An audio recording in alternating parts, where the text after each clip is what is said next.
ஓம் சரணாகத தீனார்த்த பரித்ராண பராயணே சர்வஸ்யார்த்திகரே தேவி நாராயணி நமஸ்துதே. வணக்கம் நேர்களே, இது மகாலட்சுமி ஜோதிடம் வழங்கும் காலச்சக்கரம்.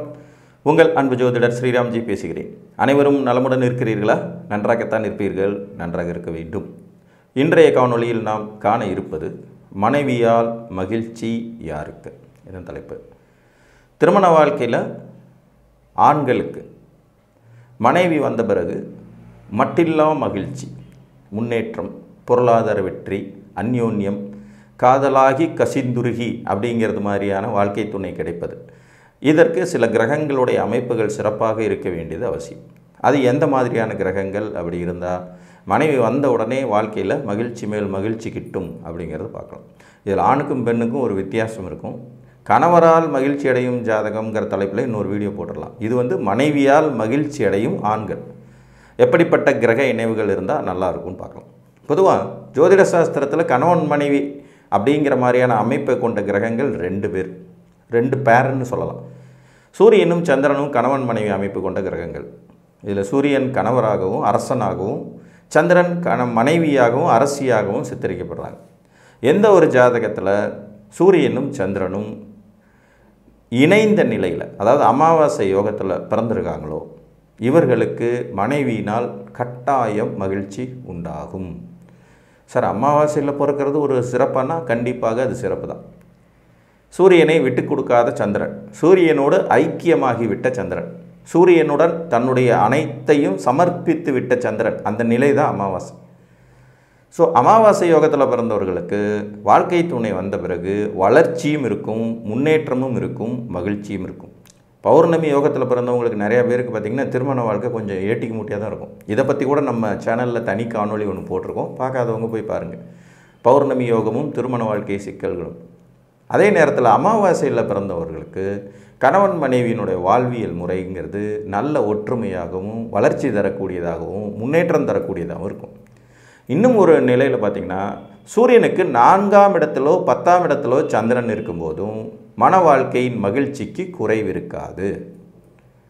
சூரியனுக்கு 4ஆம் இடத்துல 10ஆம் இடத்துல, இப்போ உதாரணமாக சூரியன் மேசத்தில் இருக்காருன்னா சந்திரன் கடகத்திலேயோ உங்களுக்கு மகரத்திலேயோ இருக்கும்போதும் மன வாழ்க்கை மகிழ்ச்சிக்கு குறை இருக்காது.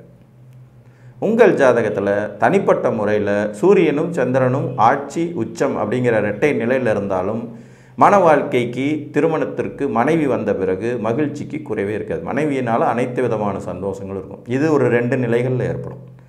இப்போ மேசத்தில் சூரியன், ரிஷபத்தில் சந்திரன் இருக்கிறது, கடகத்தில் சந்திரன், சிம்மத்தில் சூரியன் இருக்கிறது. இந்த 2 நிலையுமே மகிழ்ச்சிகரமான மனைவியை தரும் அமைப்பாகும். இது ஒரு விதிகள். இன்னொரு விதி பார்த்திங்கன்னா புதனும் சுக்கிரனும் இவங்களும் கணவன் மனைவியாக குறிப்பிடப்படக்கூடிய கடவுளின் அம்சங்கள் தான். இதில் புதன் பகவான் பார்த்திங்கன்னா பெருமாளுடைய அவதாரம், பெருமாளுடைய அம்சம். புதனுக்கு மூல தேவதை பெருமாள் தான். சுக்கிரனுக்கு மூல தேவதை பார்த்திங்கன்னா மகாலட்சுமி. இவங்களும் கணவன் மனைவி அமைப்பு. இதில் சூரிய சந்திரனை சிவசக்தி தத்துவம் அப்படின்னு சொல்லுவாங்க.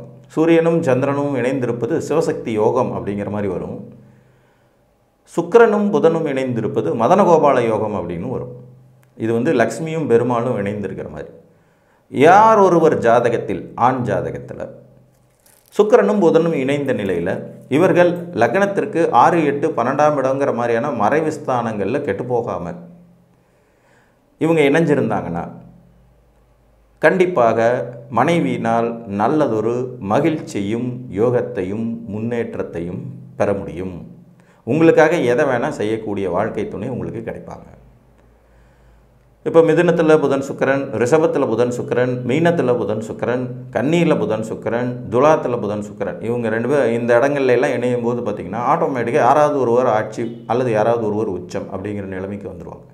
ஸோ இது ஒரு அருமையான அமைப்பு. மிதுனம், ரிஷபம், மீனம், கன்னி, துலாம், 5 வீடு. இது இல்லாத புதனும் சுக்கிரனும் இணைஞ்சிருக்கிற நிலையில் அவங்க கடும் பகை வீட்டில் இணையாமல் ஒரு லக்னத்துக்கு மறைவு பெறாத வீடுகளாக இருந்ததுனாலும் ஓரளவுக்கு நல்ல பலன் இருக்கும். இப்போ ஒரு துலா லக்ன ஜாதகத்திற்கு 4ஆம் இடத்துல புதனும் சுக்கிரன் இணைவு நல்லது. ஒரு விருச்சிக லக்ன ஜாதகத்திற்கு 4ஆம் இடத்துல புதன் சுக்கிரன் இணைவு நல்லது. அவ்வளோ மோசம்னு சொல்லிட முடியாது.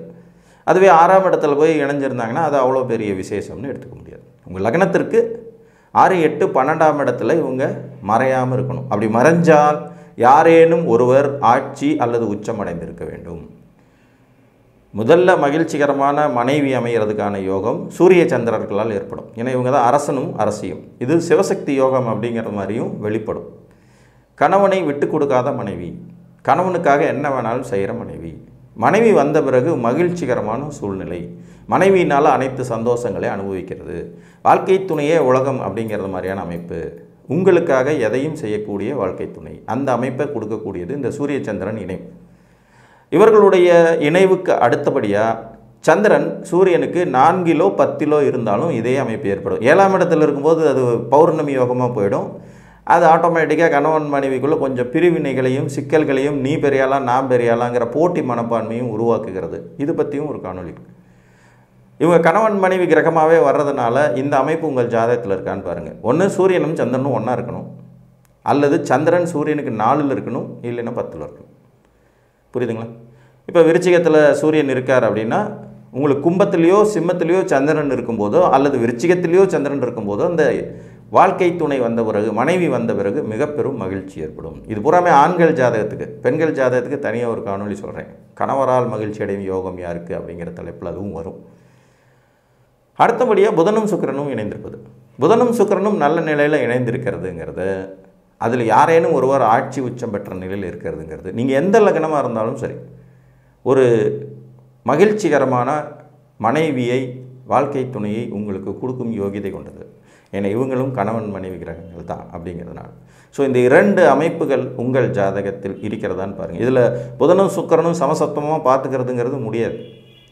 இப்போ புதனுக்கு 7ஆம் இடத்துல சுக்கிரன் வர்றதுங்கிறது ராசி கட்ட ரீதியாக சாத்தியமே இல்லாத ஒரு விஷயம். 4 வீடுகள் இவங்க 2 பேர் தள்ளி இருக்கிற நிகழ்வே ரொம்ப அபூர்வமாக எப்பயாவது ஒரு தடவை தான் நடக்கும். அதனால் மோஸ்ட்லி இவங்களுக்கு இணைவதற்கான வாய்ப்புகள் அதிகம். என்ன, இவங்களுக்கு நடுவில் சூரியன் வந்து உட்காந்துக்குவார். அந்த சூரியன் நடுவில் இல்லாமல் புதன் சுக்கிரன் இணைவு இருக்கணும். அது ரொம்ப முக்கியம். சூரியன் இணைஞ்சிட்டாருன்னா அது வேறு மாதிரியான யோகமாக போயிடும். இதில் சூரியன் எத்தனை டிகிரிக்குள்ளே அவங்களுக்குள்ளே இணையிறாரோ அதுக்கு தகுந்த மாதிரி பலன்களில் டோட்டலாக மாறுபாடுகள் இருக்கும். இப்போ உதாரணமாக மிதுனத்தில் புதனும் சுக்கிரனும் இருக்காங்க, கூடவே சூரியன் இருக்கார். எல்லாருமே 5 டிகிரி இணைவுக்குள்ளே இருக்கிறாங்கங்கிற போது இது வந்து மதன கோபால யோகமாக செயல்படாது. சூரியனுக்கு தான் இங்கே பலம் அதிகமாக போயிடும். புத ஆதித்ய யோகங்கிறது மாதிரி யோகத்துடைய தன்மை மாறிடும். இது கணவன் மனைவியில் அதுவும் மகிழ்ச்சிகரமான மனைவி அமையும் யோகங்கிற அமைப்புகளில் வராது. புரிஞ்சிச்சுங்களா? நுணுக்கம் நுணுக்கம் நுணுக்கம், அதுதான் ஜோதிடம். ஒரு சின்ன விஷயம் மாறும்போது எல்லாமே மாறும். 100 மீட்டர் ஓட்டப்பந்தயத்தில் மைக்ரோ செகண்டுக்கு கீழே வரக்கூடிய ஒரு ஆள் 2வது ப்ரைஸையும் அதுக்கு கீழே வர்ற ஒரு 3வது ப்ரைஸையும் வாங்குறார். எல்லாருமே வந்து 9 செகண்ட் தான் ஓடி இருக்காங்க. ஆனால் அதில் இருக்கக்கூடிய துல்லியமான வித்தியாசத்தின் அடிப்படையில் தான் தங்கப்பதக்கம், வெள்ளி பதக்கம், வெண்கல பதக்கங்கிறதெல்லாம் பிரிக்கி வழங்கப்படுகிறது இல்லையா? அதே மாதிரி தான் ஜோதிட சாஸ்திரத்துலேயும் ஒரு கிரகம் இணையும் போது, ஒரு கிரகம் பார்க்கும்போது, ஒரு கிரகம் தள்ளி நிற்கும்போது அப்படியே பலன் வேறு மாதிரி உள்டாவாக நடக்கும். ஒரு கிரகத்தை நம்ம நீச்சம்னு நினச்சிட்ருப்போம், சந்திர கேந்திரத்தில் அது நீச்ச பங்க வலிமையை பெற்றிருக்கும். அது பார்த்திங்கன்னா ராஜயோகத்தை கொடுத்துட்ருக்கோம். ஆனால் நீச்ச கிரகங்கிற மாதிரி தான் மேலோட்டமாக தெரியும். அதுதான் சூட்சுமம். அதனால் நுணுக்கங்கள் ஜோதிடத்தில் மிக முக்கியம் வாய்ந்தவை. மகிழ்ச்சிகரமான மனைவி அமையும் யோகத்திற்கு சூரிய சந்திரர்களின் இணைவு அல்லது சூரியனுக்கு சந்திரன் 4, 10ஆம் கேந்திரங்களில் அமர்வது, புதன் சுக்கிரனின் இணைவு, இவர்கள் இருவரும் இணைந்த நிலையில் யாரேனும் ஒருவர் ஆட்சி உச்சம் பெற்ற நிலையில் இருப்பது, அதிநட்பு வீடுகளில் இவர்கள் அமரும்போது அது 6, 8, 12ஆம் இடமாக மறையாமல் இருப்பது, சிறப்பான மகிழ்ச்சிகரமான மனைவியை உங்களுக்கு அமைத்து தரும் யோகம் என்று கூறி மீண்டும் ஒரு காணொலியில் உங்களை வந்து சந்திக்கும் வரை உங்களிடமிருந்து அன்புடன் விடைபெற்றுக் கொள்வது உங்கள் அன்பு ஜோதிடர் ஸ்ரீராம்ஜி. நன்றி, வணக்கம்.